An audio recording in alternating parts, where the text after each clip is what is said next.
السلام علیکم پیارے پاکستانیوں، پیش خدمت ہیں آج کی تازہ خوشخبریاں۔ وزیر اعظم کی کم آمدنی والوں کے لیے پیٹرول پر سبسڈی دینے پر پلان بنانے کی ہدایت۔ وزیر اعظم عمران خان کی زیر صدارت پارٹی رہنماؤں کا اہم اجلاس ہوا، جس میں صوبائی وزرائے اعلیٰ، گورنرز، وفاقی وزراء، پی ٹی آئی کی مرکزی اور صوبائی قیادت نے شرکت کی۔ اجلاس میں اپوزیشن کی مہنگائی کے خلاف تحریک پر وزیر اعظم نے تحریک انصاف کو متحرک کرنے کا فیصلہ کیا۔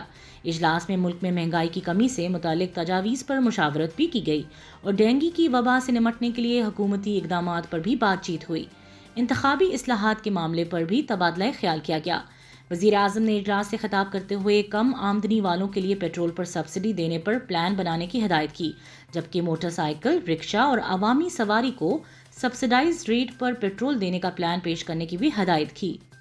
مہنگائی کم کرنے کے لیے ضلعی سطح پر کمیٹیاں بنانے اور یوٹیلیٹی سٹورز کے ذریعے کم آمدن والوں افراد کو ٹارگیٹڈ سبسڈی دینے کا بھی فیصلہ کیا گیا۔ افغانستان میں بحران سے بچنے کے لیے عالمی سطح پر یکجا ہونے کی ضرورت ہے۔ Army chief I S P R کے مطابق army chief general Qamar Javed Bajwa سے نیٹو کے سینئر سول نمائندے اسٹیفنو پونٹیکورو نے ملاقات کی۔ اس موقع پر باہمی دلچسپی کے امور سمیت خطے میں امن اور افغانستان کی صورتحال پر بات چیت کی گئی۔ Army chief general Qamar Javed Bajwa نے کہا کہ افغانستان میں ابھرتے ہوئے انسانی بحران کو روکنے کے لیے عالمی برادری کو افغانستان پر توجہ دینی ہوگی۔ ملاقات کے دوران اسٹیفنو پونٹیکورو نے افغانستان کی صورتحال میں پاکستان کے کردار کو سراہا۔ انہوں نے افغانستان سے غیر ملکیوں کے کامیاب انخلاء اور خطے کے استحکام کے لیے پاکستان کی کوششوں کی تعریف کی۔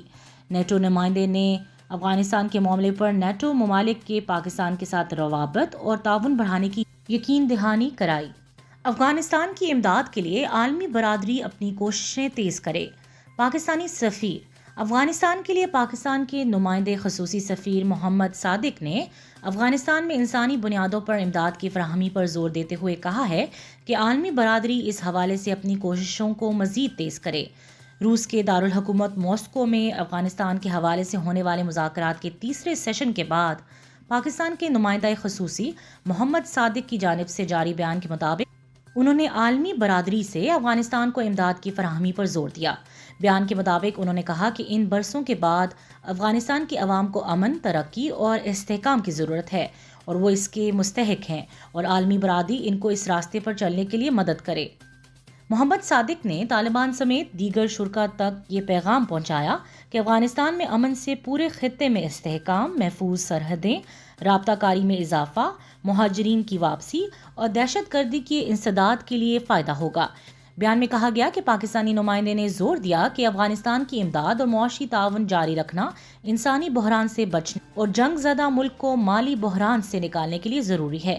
انہوں نے اعادہ کیا کہ پاکستان کا ماننا ہے کہ امن سے ہی خوشحالی اور مالی استحکام آئے گا اور افغان امن عمل میں پاکستان کے مثبت کردار کو اجاگر کرتے ہوئے کہا کہ اس حوالے سے عالمی برادری پاکستان کے کردار کو تسلیم کر چکی ہے۔ پشاور میں سی ٹی ڈی کی کارروائی، داعش کے 3 دہشت گرد ہلاک۔ Counter terrorism department Khyber Pakhtunkhwa نے پشاور میں بڑی کارروائی کرتے ہوئے کالعدم تنظیم داعش کے 3 دہشت گردوں کو ہلاک کر دیا۔ C T D Peshawar range کے مطابق خفیہ ذرائع سے اطلاع ملی تھی کہ کالعدم تنظیم داعش کے دہشت گرد بڑی کارروائی کے غرض سے علاقہ تھانہ شاہ پور میں موجود ہیں۔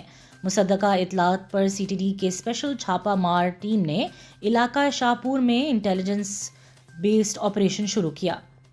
سی ٹی ڈی کا کہنا ہے کہ دہشت گردوں نے پولیس پارٹی کو دیکھ کر اچانک فائرنگ شروع کر دی، تاہم جوابی کارروائی کے نتیجے میں 3 دہشت گرد ہلاک ہوئے، جبکہ 2 سے 3 دہشت گرد رات کی تاریکی کا فائدہ اٹھاتے ہوئے فرار ہونے میں کامیاب ہو گئے۔ دہشت گردوں کی شناخت جاری ہے۔ پولیس اور سیکیورٹی فورسز نے علاقے کو گھیرے میں لے لیا ہے اور فرار دہشت گردوں کی گرفتاری کے لیے آپریشن شروع کر دیا ہے۔ پاکستان تاریخ میں پہلی بار انفو فش کی چیئرمین شپ حاصل کرنے میں کامیاب۔ حکومت کی زبردست کارکردگی اور اقدامات کی بدولت پاکستان تاریخ میں پہلی بار انفو فش کی چیئرمین شپ حاصل کرنے میں کامیاب ہو گیا۔ ایک نیوز رپورٹ کے مطابق وفاقی سیکرٹری وزارت بحری امور رضوان احمد کو انفو فش کا چیئرمین مقرر کیا گیا، جنہوں نے کل عہدہ سنبھالتے ہوئے گورننگ کونسل کی 35ویں آن لائن اجلاس کی صدارت کی۔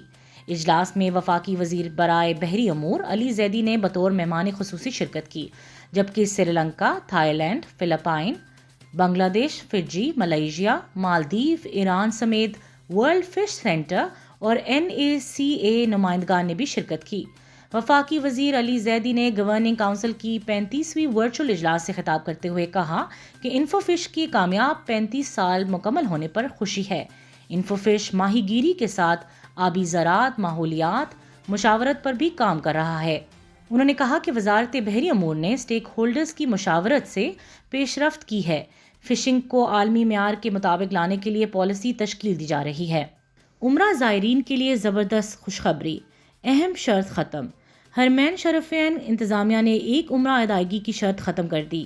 عرب میڈیا کے مطابق کورونا وبا میں مسلسل کمی کے بعد عائد پابندیوں میں نرمی کا سلسلہ جاری ہے۔ حرمین شریفین کو مکمل طور پر کھولے جانے اور ماسک کی پابندی میں نرمی کے بعد اب ایک عمرہ کی ادائیگی کی شرط بھی ختم کر دی گئی ہے۔ زائرین اب جتنی بار چاہیں عمرے کی ادائیگی کر سکتے ہیں۔ بڑی خبر، کویت نے معمولات زندگی بحال کرنے کا اعلان کر دیا۔ کورونا وبا سے نمٹنے کی کامیاب حکمت عملی، کویت نے سرکاری طور پر اہم ترین اعلان کر ڈالا۔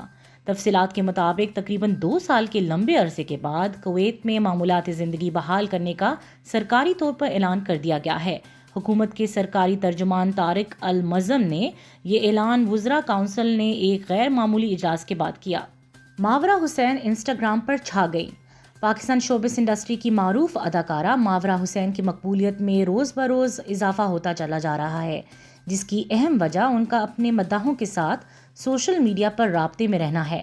اب photo and video sharing app Instagram پر اداکارہ کے فالوورز کی تعداد میں مزید اضافہ ہو گیا ہے اور اس اضافے کے ساتھ ہی ان کے انسٹاگرام فالوورز کی تعداد 7 ملین تک جا پہنچی ہے۔ آج کے لیے بس اتنا ہی۔ انشاءاللہ کل تازہ خبروں کے ساتھ پھر حاضر ہوں گے۔ پاکستان زندہ باد۔